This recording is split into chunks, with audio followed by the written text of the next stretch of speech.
The title of tonight's presentation, Flight Simulators 101, Leveraging a Home Simulator for Flight Training. Tonight's presenter is Chris McGonegle. Chris is an employee at Sporty's pilot shop where he's a product manager and the flight simulator specialist. Chris is a graduate of the Sporty's Academy, where he had his first solo on February 16th, 2011. He's currently a commercial pilot with an instrument rating, and his very first flight sim program was Microsoft Flight Sim 4.0. So if you haven't seen some of the screenshots from those early flight simulator days to see how far we've come, it's pretty impressive. So with that, Chris, I'll go ahead and turn control of the presentation over to you. Me. Well, thank you very much for that introduction, David. My name is Chris McGonegle, and today we are going to talk about Flight Simulators 101. Before we progress, I do want to say thank you very much to David and to EAA for Learn to Fly Week. We at Sporties are very happy to be a part of this, and we hope on future iterations we can contribute webinars or some more deals to all the EAA members. So without further ado, let's jump into using a home simulator for flight training. We're going to do a quick outline of tonight's webinar. The few categories we're going to cover are early flight simulators. We'll talk about where it all started and get to where we currently are. We're going to talk about software options. We're not going to cover all the available options out there, but we are going to talk about the most popular and most used in the simulator world. We'll talk about hardware. We're going to talk about some accessories. Now, when I say accessories, I mean additional hardware that may not be considered when building a flight simulator. And I also want to mention, in previous webinars, we have covered hardware extensively to help someone get a simulator up and running. Because we have a higher percentage of pilots, I feel, in tonight's webinar, I really want to focus on how do you use a simulator once you have one built, rather than how do we build it. So you're going to notice we cover a lot of simulated maneuvers or things of that sort to where you can get the most out of it when it's at home. We're going to cover the very, very popular question of how do I log time with the simulator. We'll talk about what a simulator brings value to pilots. And this is, as I said, really going to be the meat and potatoes of tonight's presentation. We're going to talk about some additional resources. So if you really appreciate or find the bug from tonight's webinar, we'll give you a few directions you can move forward with. And then we will conclude with some Q&A. So let's start at the beginning. This is the Link trainer. It was used in World War II, and it evolved from organ player piano technology. As you can see, it is very basic based off those two images. And the rumor at the time was pilots would have preferred combat missions over logging time in this old trainer. So this is really where we started. As airlines recognized the cost advantage to supplementing training and educating newer pilots to their SOPs, they started to invest in the benefits that simulators can offer. Here's a picture from flight safety from roughly the 1970s. And it wasn't until the late 70s when a flight simulator started to move towards the individual consumer market for anyone who was lucky enough to have a personal computer. In 1979, to be exact, FS1 flight simulator from SubLogic was released, and it's the cornerstone of the programs we enjoy today. This was 44 years ago, and back then you could get a little bit of terrain, as you see, airspeed, altitude indications on a purple dial, an indicated turn rate, heading, vertical velocity or VSI, and a few engine indicators. So very basic, as you can see, but considering 1979, this was state of the art. So as we'll see, as these programs progressed, we started to see not only more colors enter the screens, we also started to get additional aircraft options. We were given more vivid dials and indicators. We even had the ability to start controlling weather. Again, we had more customizable features, and we are now up to date with Microsoft Flight Simulator 2020, which has very vivid details, very realistic outside the aircraft, inside the aircraft views. And I love looking at the top left of this slide and the bottom right, and really just looking at how far we have gone. So let's talk about what makes an at-home flight simulator. There's really three things you need to quote unquote have a full-fledged home simulator. The first is going to be a computer. You will need the device to run the programs and also analyze the inputs that you're giving with your hardware. You will need the software. As mentioned, we are going to cover a couple of the popular software options out there. And then you'll need that hardware. Just as you're going to need a keyboard to type a letter, you're going to need hardware to give those correct inputs to the simulation program. Yes, it is possible to fly a simulator with a mouse. It is very difficult, though, I will say. And there's some really great pieces out there in the market that are accurate yokes, accurate throttles, accurate pedals, even some really great accessories and avionics. And in today's flight sim world, there's a lot of options that can get us to experiencing what's closer to our aircraft. So with those three things, the computer, the software, and the hardware, you've now built your stool and you have an at-home flight simulator. So let's talk about software options. The most popular program out there today is Microsoft Flight Simulator 2020. As we saw, this is multiple iterations after that very first version in 1979. And this program came out in August of 2020. It actually uses Bing Maps to populate all the areas you're going to see outside of the aircraft. It is an amazing VFR trainer where you're looking outside the aircraft, you're using references as you go through maneuvers. So I like to really highlight Microsoft when you're working on VFR training, and then also the user ability or the user interface is second to none. It's very convenient to use. It is a great program. It has won Game of the Year, as you'll see in the bottom right corner, and really is a great program to consider if you're interested in flight simulators. The following program, X-Plane 12, is a very popular program for actual pilots. I know quite a few who will devote a little bit more time to X-Plane rather than Microsoft. And the reason is the aerodynamics, if you will, are more accurate in X-Plane 12.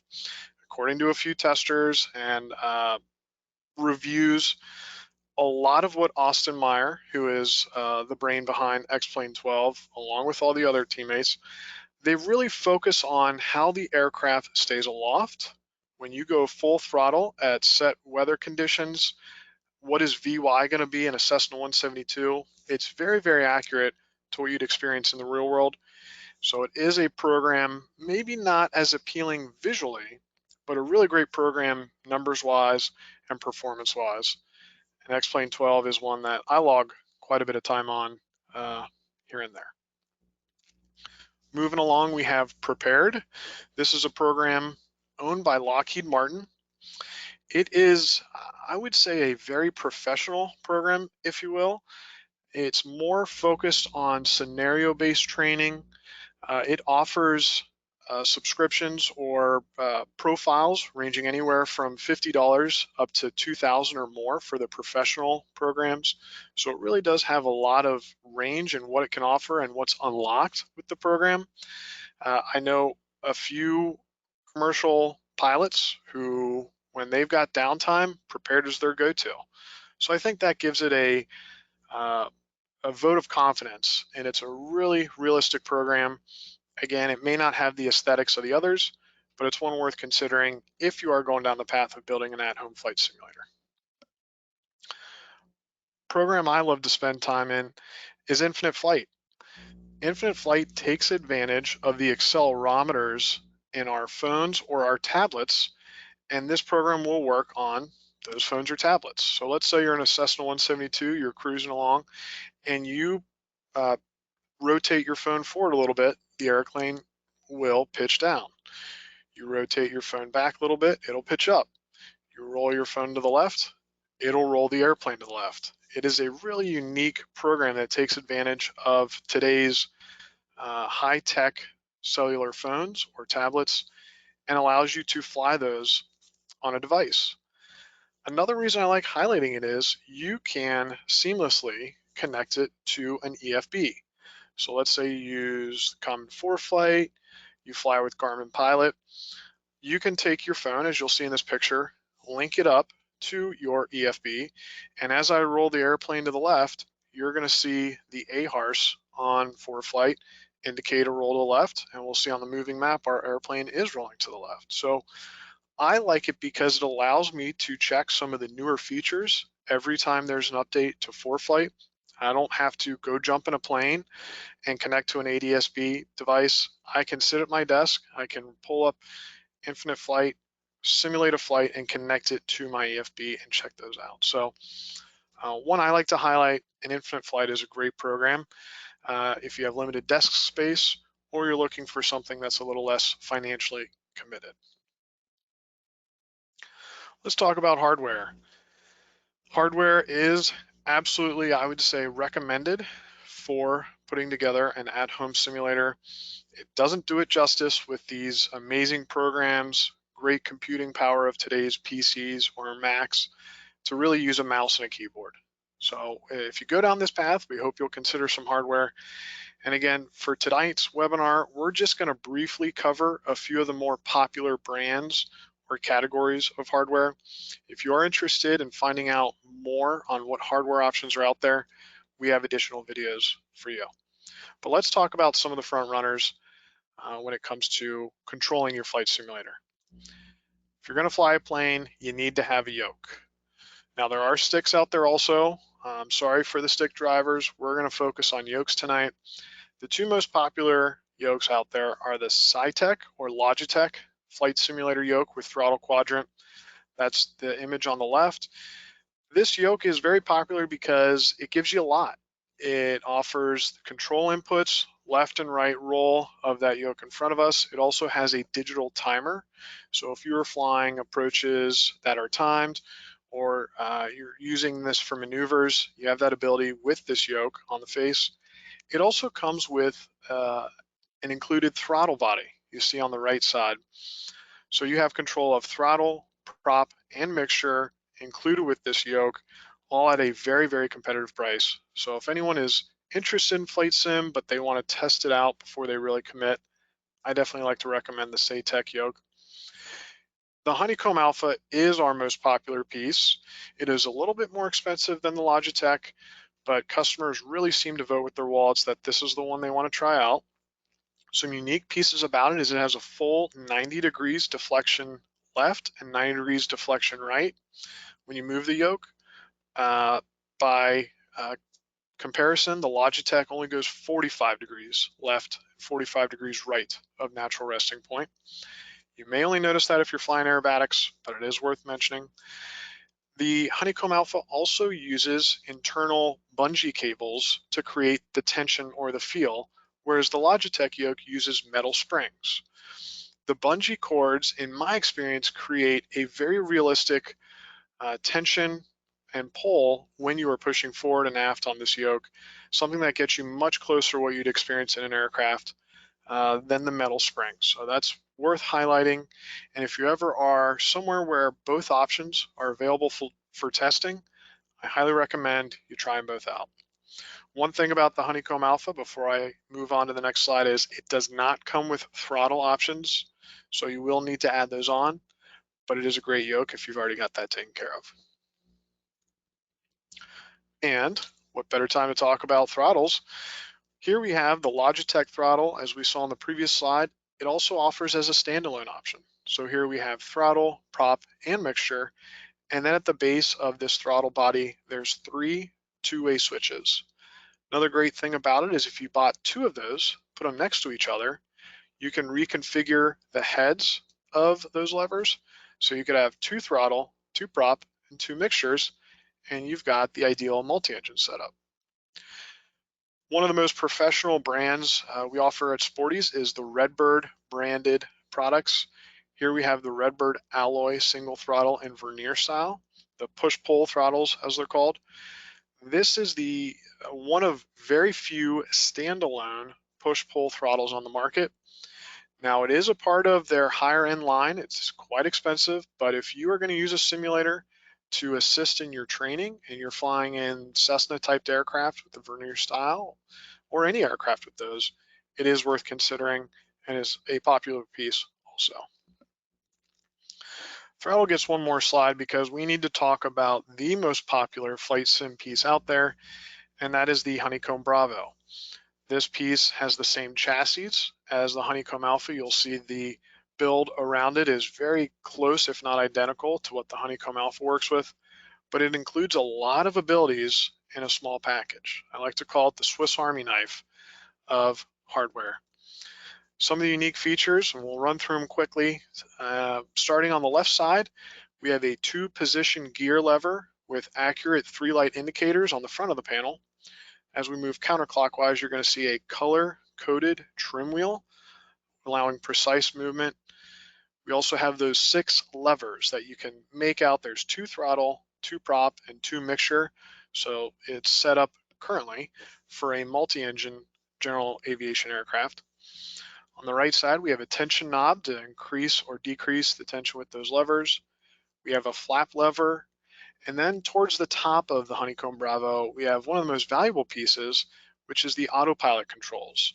This will allow you to, in your simulator, configure your heading, when to transition from heading to nav, how to set your altitude bug, and then set a vertical speed approach to that altitude bug. It really gives you a lot of abilities to figure out how an autopilot operates and simulate or run through those scenarios at home on a desk rather than in an actual aircraft, which I can speak for, I believe, a lot when I say that was a very expensive lesson for me to fly an aircraft and learn how an autopilot operated. Now I can do it from the comfort of my home. Another thing about the Honeycomb Bravo is those 6 levers we have there, they are able to come off and be reconfigured. So we can configure this to single engine non-complex. We can take it up to single engine complex. We can go back to the multi-engine GA we were just talking about.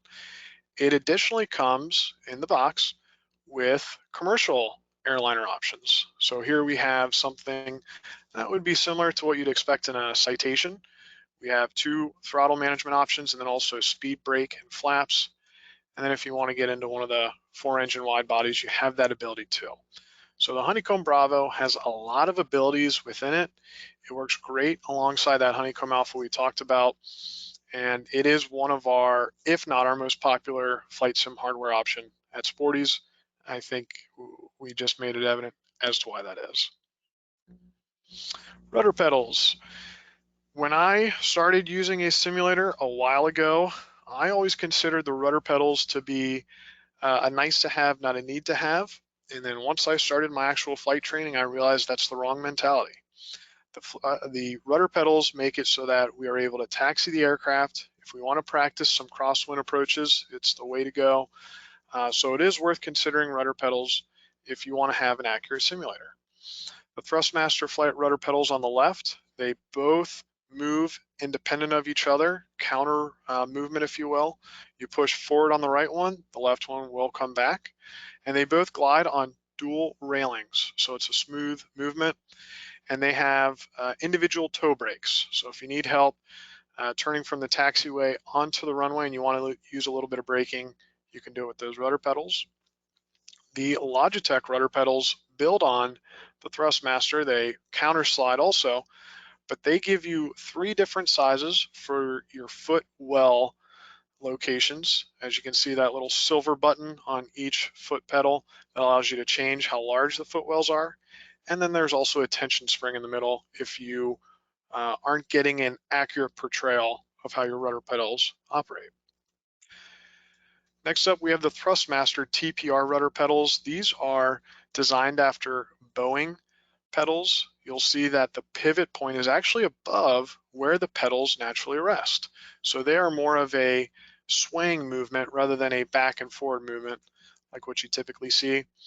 They are very robust. They've got springs to change the tension. They have different levers to change how the foot well angle is. So if you want it flat, if you want it angled up like we see there, you have that ability. And it weighs almost 40 pounds. So some pedals will move on the floor. If you really give a hard right rudder, you're not going to have that problem with the Thrustmaster TPRs. If you're looking for the top of the line, the Redbird RD1 rudder pedals, which are used, I'm getting ahead of myself, in the scenario where you're logging time, these are pedals that will contribute to that. They feel like they're almost pulled out of a Cessna 172.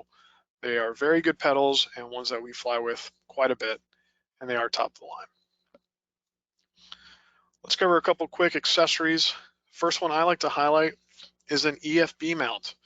Anyone who mounts an iPad or a cell phone in the aircraft may be familiar with a mount like this. We have our clamp on the top left. We have a universal holder, as you'll see right there. It springs under tension, and those teeth can change or get larger, get smaller to hold an iPad Pro 12.9 or an iPad mini. And then we have the arm on the left side that allows you to change your angle. And with those, you are able to clamp it to your desk, mount an iPad there, move it to whatever angle works for you for that day, and have it operating in tandem with your simulator. We also have a Trim Wheel Pro option on the right side of the screen. This allows us to make those small elevator trim inputs to our aircraft, fly a clean profile, which we all try to do as professional pilots. Lastly, a couple accessories that really complement using a simulator for training rather than playing, if you will, is the ProFlight radio panel. This gives you two comms, if you will, two navs, allows you to quickly change those on your desk rather than having to use a mouse in the program, get to a knob and rotate it. It can be very difficult. You get into turbulence, it's next to impossible. When you have the device on your desk, it makes it a lot easier. And then we also have the ProFlight multi-panel. This is autopilot options. It also gives you a trim wheel, and it gives you a flaps lever as well as auto throttle. So there are a lot of accessories. I've really just skimmed the top here, but there are a lot of things we can add onto a simulator to make it more feasible to what we're trying to do and how we want to use an at-home simulator. Let's get to the ever popular, can I log approaches at home? The short answer to that question is yes, you can. The long answer is it's going to cost you a little bit of money. During the summer of 2018, the FAA announced significant changes that aim to make it easier for pilots to keep their instrument currency using an aviation training device, or ATD for short. With a Redbird TD or TD2 that incorporates pedals, it qualifies as the basic aviation training device. FAR 6151 was amended to remove any reference to a flight instructor so pilots can execute instrument flights at home without scheduling an instructor. FAR 6151 reads, a person may use time in a full flight simulator, flight training device, or aviation training device for satisfying instrument currency experience requirements, provided a logbook or training record is maintained to specify the training device, time, and the content. In addition, FAR 6157 was also amended to allow a flight simulator, flight training device, or aviation training device to be used for maintaining instrument experience, which covers those familiar 6 approaches. 6157 reads, provided the device represents the category of aircraft for the instrument rating privileges to be maintained, and the pilot performs the tasks and iterations in simulated instrument conditions, a person may complete the instrument experience in any combination of an aircraft, full flight simulator, flight training device, or aviation training device. So long-windedly, the answer here is yes, you are able to use an at-home simulator or certified device to log time in your logbook, but it is quite expensive, and tonight's webinar is focused a little bit more on how do we get use out of maybe those lesser expensive products.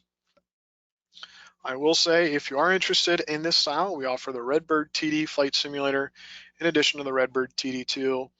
The TD2 builds on the TD with complex vernier style throttle, and then it also has a gear lever handle on that device.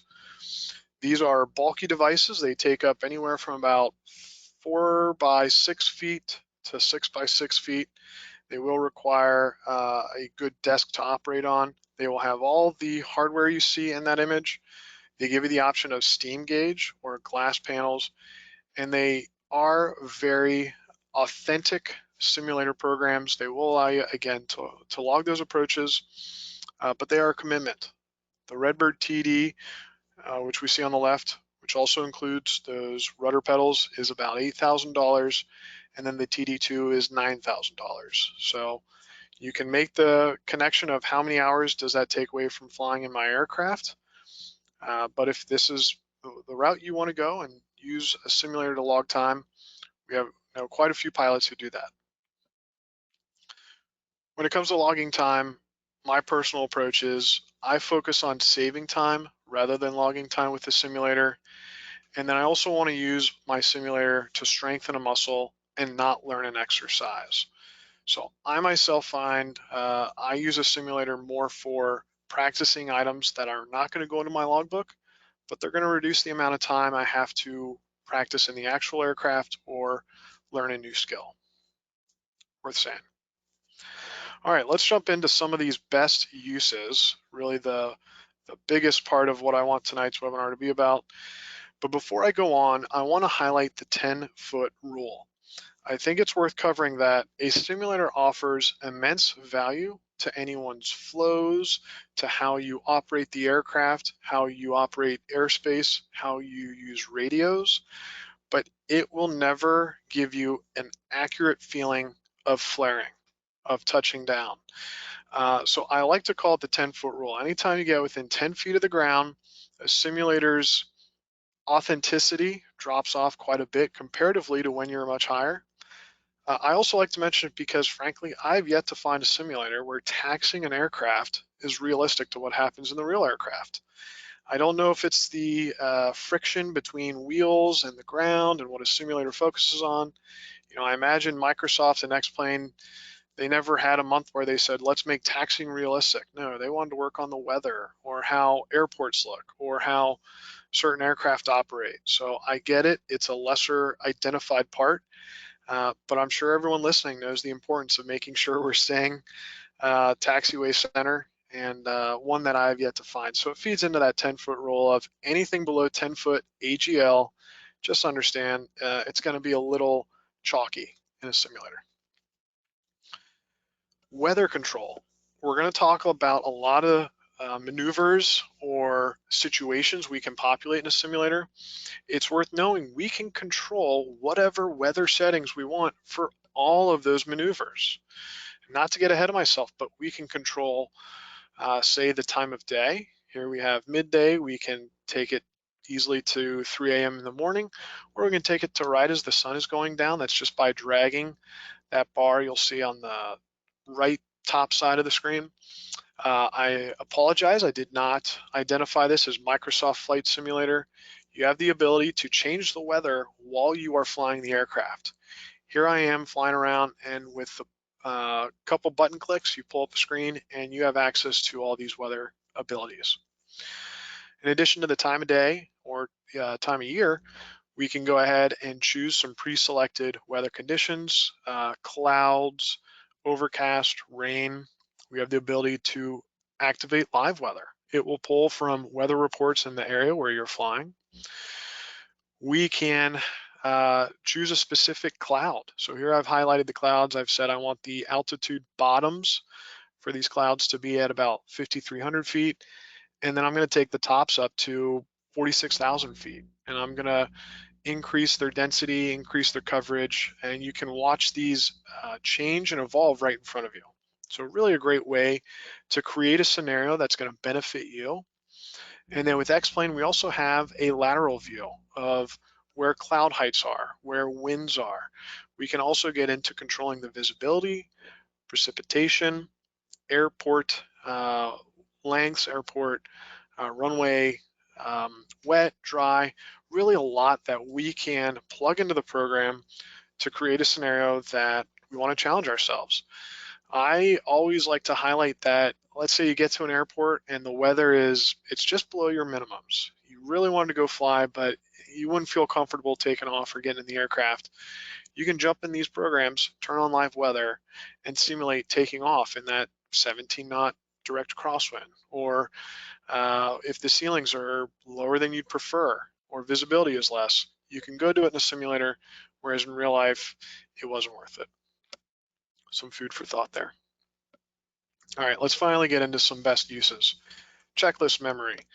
I like highlighting this because I used a printed out poster of a Cessna 172, stuck it to the back of my dorm room door, and I would go through my emergency checklist, or I would go through starting the engine, or taxiing, or radios.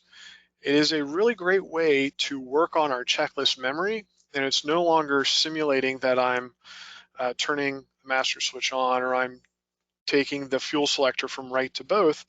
You can now do it in the simulator and get that feedback of what would happen. When you check the left mags from both, are you seeing that drop you expect?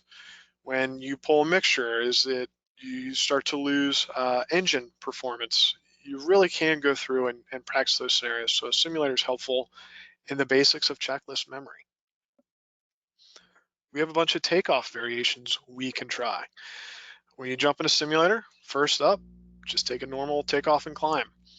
See how the simulator operates to what you expect, get a baseline. Again, with Microsoft Flight Sim, X-Plane, Prepared, Infinite Flight, these are more the consumer variable options.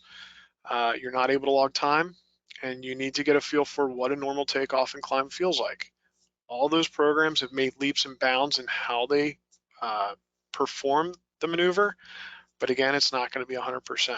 So go do a normal takeoff and climb, fly the pattern. Then when you want to challenge yourself, start throwing in some of these fun takeoffs. We can go do the short field takeoff and climb. We can even go find an airport that really challenges our aircraft's takeoff performance. If we need 1,100 feet this day in this weather settings at this altitude, let's find an airport that's 1,200 feet and see how it operates. You can do that in a simulator. I don't think you really want to do that in real life. We can do the soft field takeoff and climb. We can make sure it's raining, turn off the rain, and then take off from a field and see the importance of rudder control and also keeping that nose off as soon as you're able to.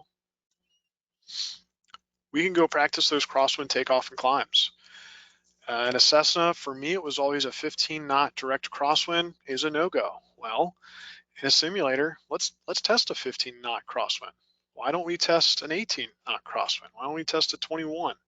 You can practice that in the simulator and get a better understanding of how drastically those changes are. Rejected takeoff. This is another, I think, very valuable one to work on how a pilot should respond to a situation like this. I like to say, take off from your home airport, get to 20 feet AGL, and then kill the engine. You got to bring it back down. We brief on these scenarios prior to taking off, and here's how we can actually test how they operate to us. Let's take off, let's get to 50 feet. Now let's get to 100.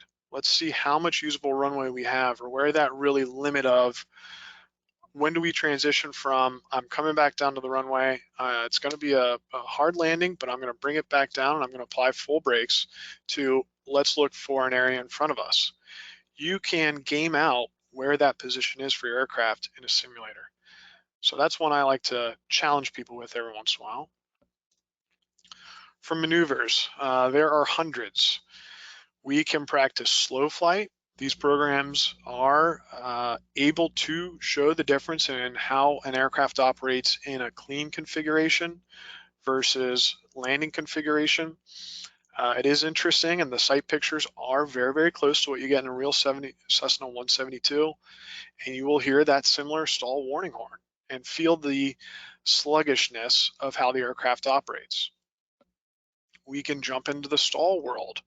We can go practice those power on and power off stalls, both in clean and landing configurations. It's not as intense, but I will say practicing stalls in the office of Sporties on a simulator, it does get a little bit of sweat going. In the real airplane, it's a lot of sweat, but to me, it was a little bit. And I think that speaks to the ability of these to immerse you in that situation and mentally get you through how it goes. And we can also practice accelerated stalls. Ground reference maneuvers are another great one. We're able to use the ground for those rectangular course, turns around a point, some S turns and steep turns. Again, I like to mention we can really take the wind up to a 20 knot, 25 knot, 30 knot wind with gusts and practice those steep turns and get better understanding of when is my steepest point of bank, when is my shallowest point of bank, and how was I able to roll the wings level as I came back through the middle of that S turn as I'm going back over the road. These are all things we have control over, and we can critique how we operate the aircraft. If we want to upgrade to the commercial maneuvers, we can practice those 8s on pylons, the chandelles, the lazy 8s, some steep spirals, and then the ever fun emergency descent. All things that we can quickly get queued up and go practice in the simulator rather than practicing it once and not trying it again for maybe a decade or so. Just as we had a lot of takeoff options, we have the same with landing variations. We have the ability to perform normal landings, see how the simulator operates to when you're beam the numbers and you bring back the throttle to about 1800, 1500 RPMs, you throw in that first set of flaps, just fly the approach, see how it feels. Then we can start throwing in some variations at short field landing. Just as we tested short field takeoff, go find an airport that is, let's say 20% within the minimum amount of runway you need to land and see if you can make it happen. See if you can make it happen with trees just off the runway as you see in this image here. We can really go test out those scenarios that we read about while we're training. Crosswind approach and landing, we can see how those significant changes in wind speeds and gusts, you are able to change how strong a gust is and also the cadence of gusts in all the popular programs today. So it brings you a step towards, it's not just going to be a constant wind, it's going to be a variable wind, which is accurate, I believe, to a lot of the times I've flown in crosswind approach and landings. We can, of course, do the soft field landing. So bringing it into a nice grass strip, maybe with some precipitation on the ground, and again, get back to that feeling of how long can I go before I got to bring the nose wheel back down onto the ground and hopefully avoid any gopher holes or anything of that sort that are really going to cause a bad day. The slip approach. We are coming in, we're way too high, our airspeed is good, but we don't want to drop the nose, find the right approach angle, but now we've got an extra 20 knots on the airspeed indicator. The slip approach is a great option to practice that, and one that I do a lot in a simulator just to keep that feel and sight picture relatively understood. And then the go around. You're on short final and an airplane turns onto the active runway, you're going around. Run through those scenarios of, I've got 30 degrees of flaps in, full power, I need to start seeing a positive rate and slowly start retracting those flaps back. It's not a maneuver we practice often, but it is one we need to have available within our repertoire. So one that I like to highlight. Density altitude understanding. We can go take off from our home base on a typical day, see how our aircraft performs. Now let's go to Telluride and turn the temps up to warmer than it typically is and really see how does a Cessna 172 take off from an airport that's got a elevation almost of 8,000, I believe. We have the ability to quickly do that in a simulator, and it just takes a couple clicks and 2 or 3 minutes of loading time, and we can run both of those scenarios. A cross-country pre-flight. If you are flying to a new airport and you want to better understand the local layout, a simulator is great for doing that. As I mentioned earlier, Microsoft Flight Sim is great for its outside the aircraft representations. So I like to recommend if you're flying to a new airport and you know which direction you're coming from, you can start picking out those cues that you need. Say a road that intersects a town, or there's railroad tracks that are going to intercept your path, or I should be down to pattern altitude by this point.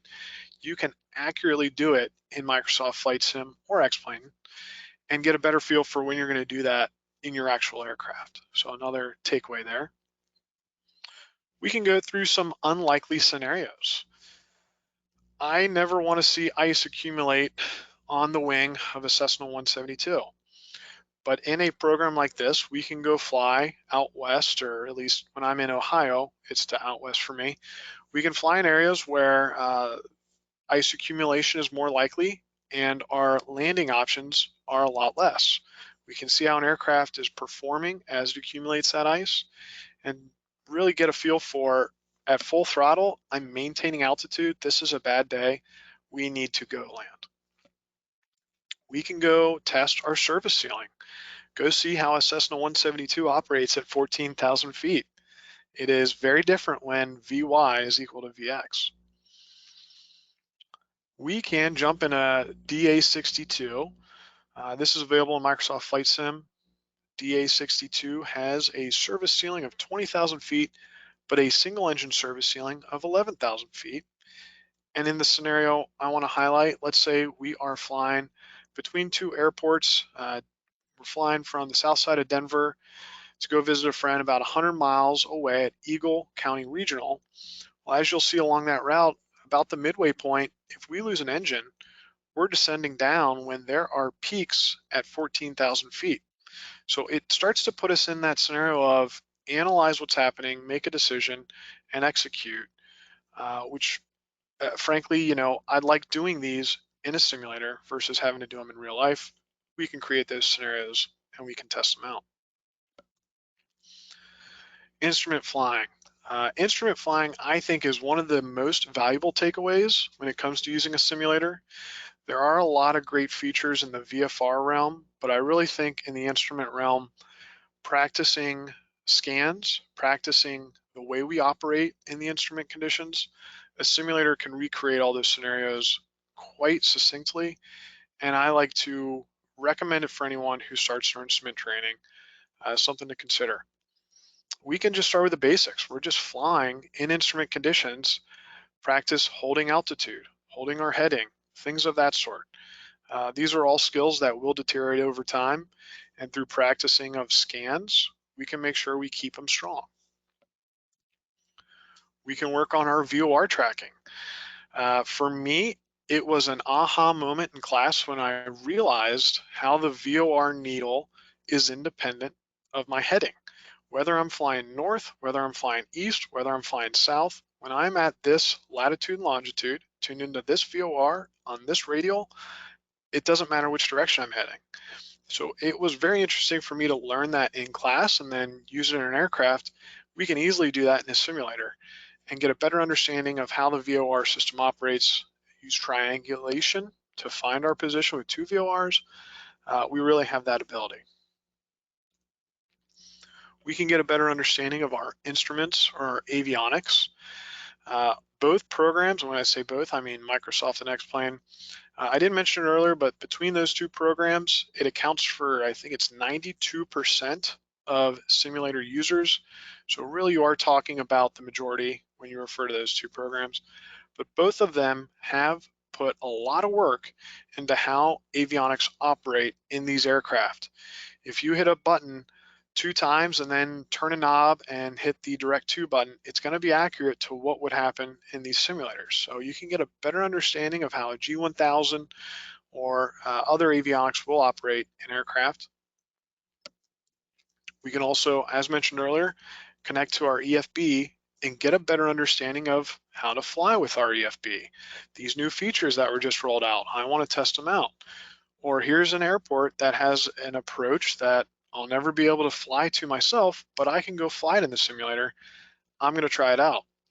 You throw in the fact of we can control our weather and create any situation we want. That's when an EFB is really your friend in those scenarios in the real world, and we can practice that in the simulator in 1 or 2 minutes of loading time.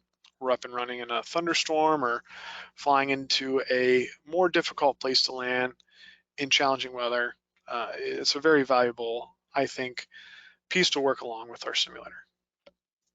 Another thing I like about connecting an EFB is it runs flight analysis, if you will. You're able to look at your profile, your altitude and airspeed as the flight progressed and critique those things. Did I have a smooth transition from en route to approach phase, or was I jumping around on my airspeed? And when the EFB is connected, it's tracking all of that. It's able to give you those answers. Instrument maneuvers. There are a lot of these also. I'll run through them as quickly as I can. But the ones that I really like to highlight or recommend for someone who's new is starting off the instrument takeoff. I was wearing a Francis IFR hood during my training, and to get in a simulator, bring the visibility down to 0, basically taking off in a cloud, and really making sure we are fed astère on those pedals, keeping the nose wheel right on that runway center line until our airspeed is rotation speed, and then we take off into the nothingness. I think it's a fun maneuver to practice. So I like to recommend the 0 takeoff.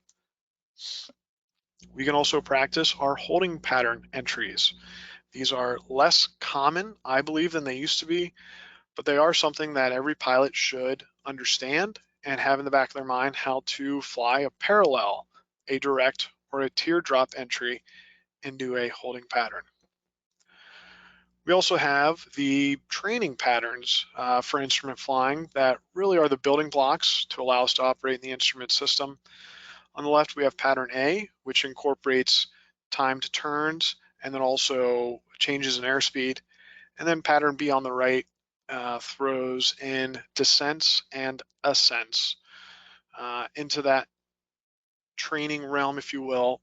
And through practicing those, I really believe anyone could have a better handle on flying approaches. Instrument approaches, you would be hard pressed to go find some approaches that or find a lack of approaches, I should say. With an EFB, with these simulators that have built out the entire world, we're able to go fly in South America, North America, Asia, Europe. You can really go challenge yourself in these approaches. A couple I like to highlight are the VOR approach. It is a dying breed, but the VOR approaches are out there, and I think a good one to practice every once in a while. I don't know why, but I've always loved flying a DME arc approach. Something about keeping your distance consistent, the idea that we're going to fly on the circumference of the circle and then all of a sudden we're going to fly the radius of the circle. It was just something that I enjoyed and was challenging, and I can go fly as many of these as I want in a simulator. We can get a better understanding of GPS approaches, transition periods, how they operate, all the above, how our GPS and our autopilot can work together.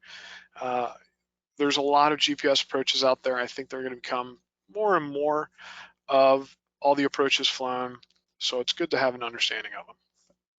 For me, as someone who's always played, I should take it back, played video games.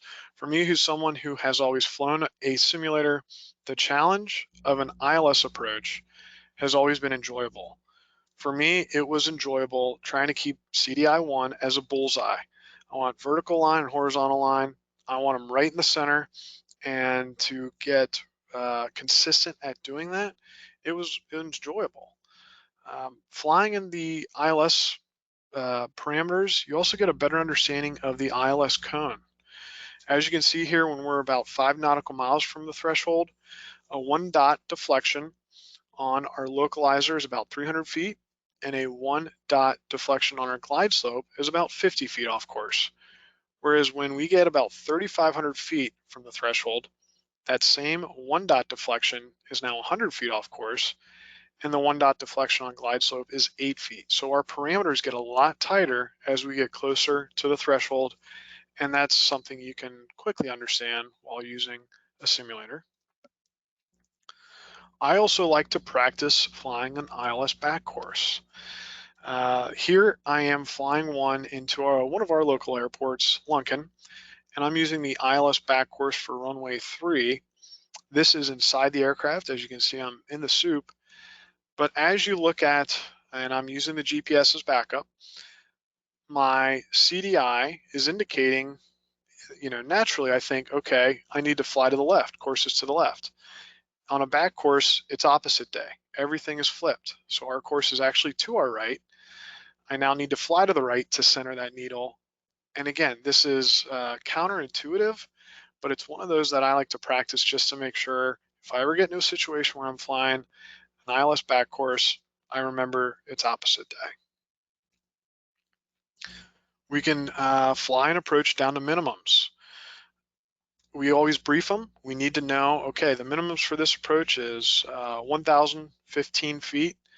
I can jump in that simulator. I can bring that cloud base layer down to 1,015 feet, and then I can go fly that approach. In those scenarios that say, at this point, if it's beneath that, you should not fly it. We all have our personal limitations. The minimums should be the bottom of personal limitations. We can go test out those limitations and see how it feels to fly in the absolute limits of what the weather can be in our area to legally execute an approach. That's one I like to practice in a simulator. The missed approach. I remember on my check ride having to fly quite a few of these. They are unenjoyable, but a very important part. And if you find yourself in a weather situation where the minimums aren't working for you, you can't see that runway by the decision point, you got to have this maneuver down pat. So I like to, just to keep the muscle strong, go fly some missed approaches. They can get quite busy in some areas. They require a lot of focus, a lot of understanding of these approach plates, and a lot of control of our aircraft. So that really covers all the maneuvers that I think are worth highlighting. We could have another webinar just covering maneuvers and weather settings and situations that are great to test out in a simulator rather than a real aircraft. But these are some of the closer to the ones I'd recommend for anybody. And I hope you will find some that are feasible for you and you can go practice in your simulator. A couple additional resources worth highlighting. We have some email groups and also some websites I like to recommend. Flight Sim Association, you'll see on the left, it is a great group that pulls together all the happenings in the flight sim world and has a periodically email that will go out to its subscribers. Whereas Sporty's has created Flight Sim Update. This is a website that houses all of our content we've created under the Flight Sim umbrella. We have videos, we have webinars, we have products, we have articles. Everything we've created that speaks to the flight sim world will be on that website. And we too have an email sign up that is quarterly. So every 3 months, we'll send you an email on what's happening in the flight simulator world that is angled towards pilots and talk about what's coming up, what products we're excited about, and what we're reviewing. I also like to highlight the value in YouTube knowledge. There are a lot of videos, tutorials, webinars, just a whole lot of content on YouTube for X-Plane, as you see on our screen now. Also, Microsoft Flight Simulator has a very active YouTube profile. You're able to find out what's coming up next. They offer great series covering some of the new aircraft they've brought into the program, how they focus on different aspects of the program and making it realistic. And then you'll also find a lot of personalities or companies that will offer reviews of products, of software, of ways to get the most out of your simulator, all on YouTube. So I like highlighting that one. You additionally have freeware options. Freeware is software you can add to your simulator that doesn't cost you a cent. We have a digital Claremont County Airport for Microsoft Flight Simulator, as you'll see on this image. No, we have not painted the roof of Sporty's in real life, but we did decide to do it in the program. And then with X-Plane, we also have a few maneuvers in our intro package that will give you a quick briefing, allow you to set your controls. You hit a button and you're in that maneuver. You can go practice and execute it. Those are both some freeware options. If you want to pay a little bit to get something more accurate, if you have your own aircraft and you want to make sure that type of aircraft is in X-Plane or Microsoft Flight Sim, you are able to go find it, pay a certain amount of money, and then you get that digital aircraft to bring into your program, and you can go fly it just as you would your real aircraft. If you're in the X-Plane family, xplane.org is a great marketplace to find these. And then Microsoft Flight Simulator itself catalogs all of the third-party content within the program. So if you have Microsoft Flight Simulator up and running, you go to the Marketplace tab and you can choose aircraft, airports, world focuses, activities, all within the program. And it makes it very, very easy to buy something and then jump in it digitally within a minute or two because it's all in the same program.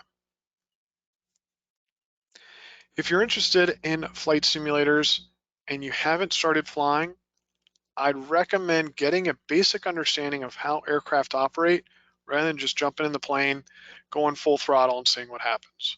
So I would like to recommend understanding why an aircraft does what it does is very helpful if you're going to use a simulator. Recognizing the connection between lift and weight and thrust and drag should be a basic starting point.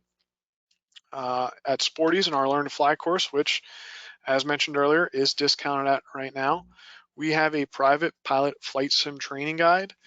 This works very similar to the TCO, the training course outline we give to Sporty's Academy students, and it will give you scenarios to practice in a simulator that correlates with our TCO here at Sporty. So if you're a student and you have our Learn to Fly course, you've got this training program that will help with the upcoming lessons or help to review those. We additionally offer a similar product for the instrument rating that is in our instrument rating course, and that will give you, I believe it's about 22 lessons in addition to some challenging maneuvers and scenarios that will test your mettle as an instrument pilot, but also help you to go through the training and work on flows, work on briefings, work on approaches, and really streamline the training process or challenge you as a instrument pilot.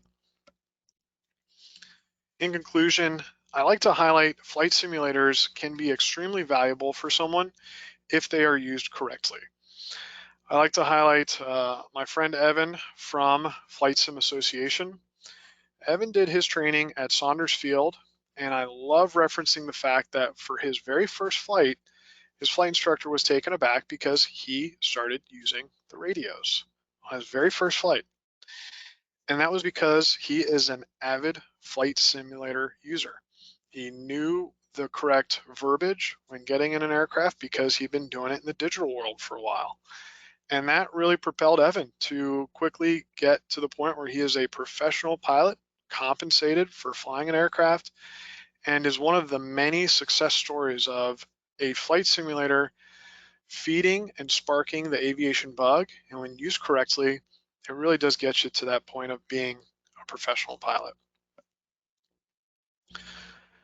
At sporties.com, we've got a lot of deals and programs going on for Learn to Fly Week and Learn to Fly Month. Here is our homepage as it is today. As you'll see at the top, there's a menu button. If you click on that menu button, our categories will drop down. On the left side, you'll see Flight Simulator. And within our subcategories, we have EAA VFA kits for this week and next week only. And we have some discounted bundles we have put together for EAA members. And it's a way to say thank you to EAA for putting together Learn to Fly Week. We're very happy to be a part of it. We hope in the future we'll get more opportunities to work with EAA on these great times to get people flying, to facilitate the interest in training. And with that, we conclude tonight's webinar. I believe we have a little bit of time for some questions. Yeah, absolutely, Chris. Thank you so much for that great presentation and a nice closing. We got a whole host of questions that came through, and we'll try to get through as many as possible, and I'll lump some together so we can try to, again, get through as many as we can. So we did have a few questions come through about folks that are using Flight Simulator on consoles, and they want to know if you have any opinions on like the Turtle Beach yokes and pedals and that, or if you think they're missing out by using the console version and not the desktop version. I don't believe you are. I think with today's laptops or smaller devices, the computing power is no longer a worry. Now, let's say you do run into a scenario where, your laptop or smaller device is really warming up. You are testing its limits. There are certain things you can do to throttle down the requirements in the programs. You can reduce the amount of detail in trees or the amount of detail on waves, and not take us back to what we saw in 1979, but reduce maybe 5 to 10% of what the program needs to populate and allow to operate. So one, I don't think we should ever rule out using smaller devices or consoles for the simulator program. The only other thing worth being aware of is USB port availability. There are some laptops or devices that only give you one, maybe two USB-A ports. And if you buy 3 devices, it could get tricky to plug those in. Now, there are ways to buy a 6 or 7 port USB-A powered plug, put it into your computer, and now you've opened it up to multiple devices. But that is one thing to be aware of when buying a laptop and using it with flight sim hardware. Lastly, to that point, you said of Turtle Beach, that packs a lot of abilities. You've got yoke control, you've got rudder control, you've got throttle control, all in one device that plugs into your device. It is a very potent option, and I also like to recommend flight sticks. They do a lot of the same thing. They offer pitch, roll, yaw, and engine management, all in a 6x6 inch footprint. So a lot of workarounds if you are going with a laptop. Fantastic. A couple of questions here from folks that are actually in the midst of private pilot and light sport, or I shouldn't say light sport training, private pilot and sport pilot training. So I'll kind of, again, combine a few of these. Robert asks about the value of virtual reality to a private pilot or sport pilot student. Well, Michael adds in he's finishing a build of a Glass Air 2, wondering if simming in the meantime will give him a good introduction to flight training.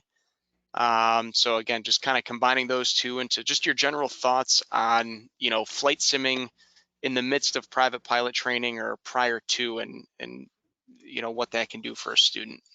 Absolutely.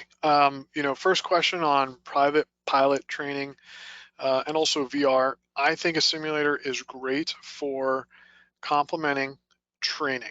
Uh, I like to say, don't go fly a simulator maneuver before you do it with an instructor. So if you are getting ready to go practice steep turns next week for your first time, I wouldn't recommend getting in a simulator and doing it because bad tendencies, I believe it's 3 times or more harder to unlearn than they are to learn the first time. So look at it as a way to really practice rather than uh, critique or learn new things. But that being said, I'm going to contradict myself a little bit here.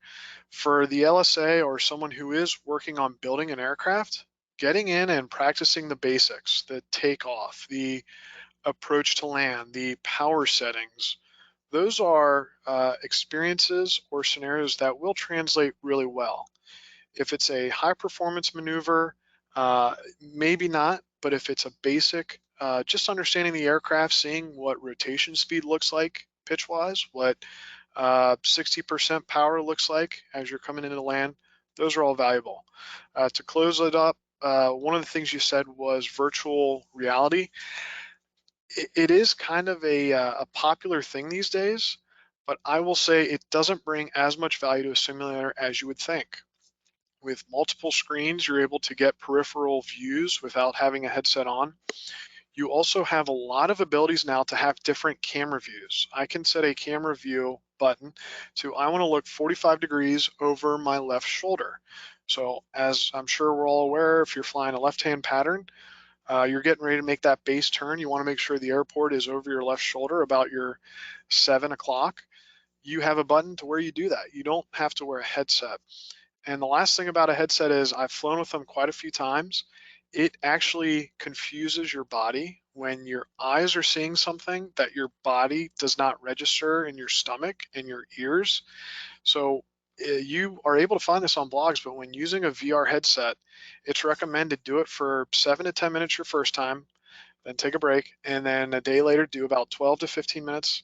Because if you jump in there and you do it for 30 minutes, I'm guilty of this, you will have a stomach ache. So a lot of details there, but that's our opinion on them. Wonderful. So David asks, how hard is it to get a simulator to work well with all of the different peripherals? Is there help available to get this done and get me up and running? There is. We work with companies that offer very specific and you could say technically advanced pieces, but we went into it saying if we are going to offer these, we want to make sure there's enough customer service to help someone out. The company I like to reference is Real Sim Gear. They make avionics panels that will sit on your desk and simulate a 430, a 530, a G1000. You can have it on your desk and you will see the same screens as what you would see in your digital aircraft. And Real Sim Gear is great at responding to questions of how do I get this up and running? I ran into a bug. Can you help me out? There is a lot of help out there. Lastly, I will say if you run into a scenario where you cannot find the correct path to take, Flight Sim Coach is a group of active pilots who are able to offer simulation instruction or assistance remotely. So they can come onto your computer, they'll port in, they'll find out where the issue is, or they'll help you set something up. And they have been an absolute breath of fresh air when it comes to technical problems. Wonderful. So we had a couple of questions come in, and I'll read Robert's directly. He said, do you have an opinion on AI or different ATC sim add-ons to help with radio communications? Yes, I think radio is a great side, and I feel a little remiss that I didn't cover it tonight. It's a great way to train in the simulator and practice those sometimes intimidating skills of VFR communications or instrument communications. I really like Pilot Edge. Pilot Edge is a great program that works with all the popular simulator programs out there, and it allows you to talk to other people who take away from that intimidation factor. A good backup, I would say, is VATSIM, VATSIM, another one that ports into any program and allows you to talk to real people. So I would try Pilot Edge and VATSIM. You will look a little, lack of a better term, goofy at home talking to someone with a headset on, but I will let everyone know I've done it, I endorse it, and it is one worth looking at if you want to use this as a training device. Great. And I'll just add on to that, that Pilot Edge has actually done some virtual AirVenture events in the past to help people plan and fly or just do it for fun virtually, the arrival into AirVenture. We had a couple of questions about that come in as well, and Pilot Edge has gotten actual AirVenture arrival controllers to help with that. So some cool stuff that they do participate in. Kenneth asks, is a simulator useful / realistic for spin and spin recovery maneuvers? I will say it is not as accurate as some of the other maneuvers I've highlighted. You are absolutely able to go practice it, but you will see that when the spin is stabilized and consistent, the getting out of a spin is not as accurate as you would hope for. I believe that's a real test of a simulator's programming and aerodynamic projections because, as we all know, that is a very unique aerodynamic situation. So I would say you can go practice one, but it is not going to be close to what you would experience in your real aircraft. Got it. Got it. I just had another question here that I had just accidentally scrolled past. Oh, here we go.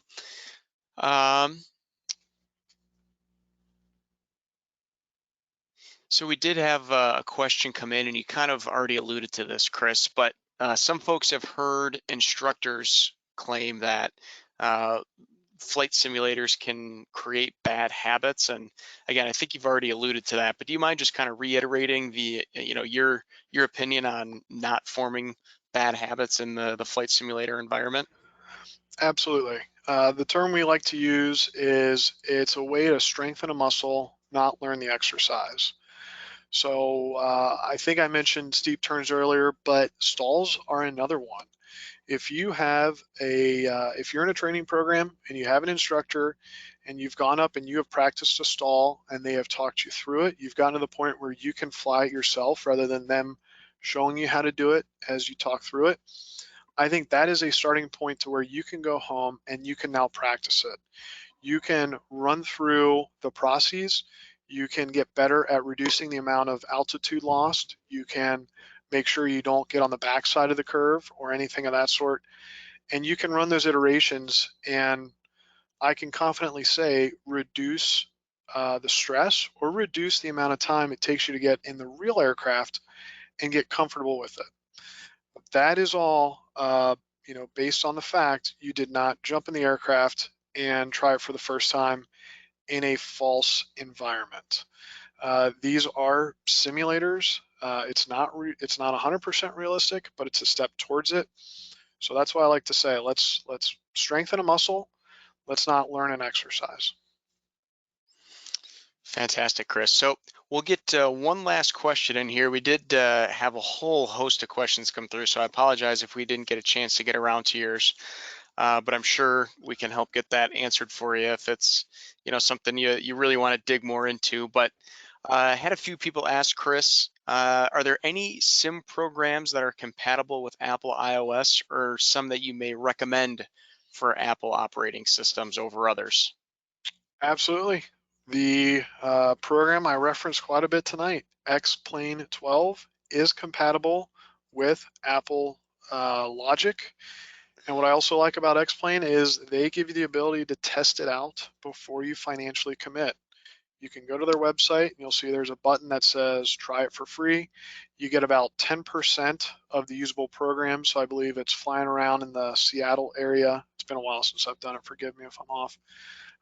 But you get to jump in an aircraft, get a realistic feel of how the aircraft operates, what the outside world looks like, and fly around. And if you like it, then you can buy it. It also works on Apple. It's one of the very few leading programs that does. So I absolutely recommend it. Fantastic, Chris. Well, I was glancing on and off from the number of attendees we had, and it looks like we had maybe over 370 folks join us this evening. So a great, great turnout, and really appreciate you taking time out of your Monday to present for us. So with that, Chris, any closing thoughts before we say goodbye for the evening? I thank everyone for their time. I really hope I was able to open your eyes to something unique about flight simulators. I am biased, but I think it's a great time to use a simulator in tandem as a student pilot or as a pilot keeping currency or recency. And if you want to know more, you are able to find a lot more on flightsimupdate.com. You can also email us at flightsim@sportys.com. We'd love to help anyone out and get better at enjoying using an at-home simulator. Well, thanks again, Chris. Really appreciate your knowledge, your insight, and your willingness to answer so many great questions. To all of you attendees, thanks again for joining us this Monday evening for our second webinar in EAA's Learn to Fly Week webinar series. We are back at it tomorrow with a number of webinars beginning at noon Central with how to pass the private pilot FAA written test in less time. Then at 2 Central, we'll go over how to save time and money in flight training. And then at 7 Central tomorrow evening, become a professional pilot, which path is best. So hope that you're able to join one of those webinars. If you'd still like to register, you can do so at the main EAA webpage, eaa.org. So thanks again for joining. Please participate in that exit survey and have a fantastic evening. Thank you, everybody.